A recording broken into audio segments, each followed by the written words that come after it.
If you want to deactivate the Yahoo Mail account, this guide will walk you through the process step by step in a simple and safe way. Before you start, keep in mind that Yahoo may hold the account for a short period before permanent deletion, so if you change your mind, you may still have a chance to log back in and reactivate it.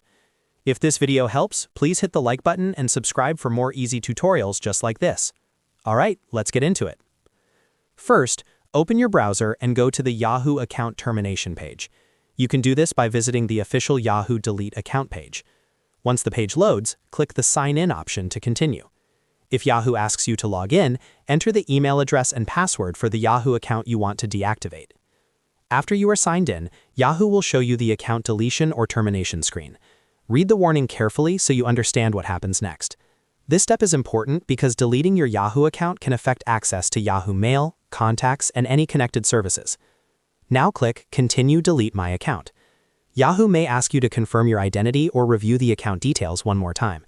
If that happens, follow the on-screen instructions and continue. Next, type your Yahoo Mail ID when prompted. Make sure you enter the correct account information so you are deleting the right account. After that, click Delete this account. Once you confirm, Yahoo will begin the deactivation process. At this point, your Yahoo account will be disabled for a certain number of days before final deletion. During this time, the account is usually in a waiting period. That means if you want to reactivate it, you may still be able to do so by simply going back to the Yahoo login page and signing in again with the same account credentials.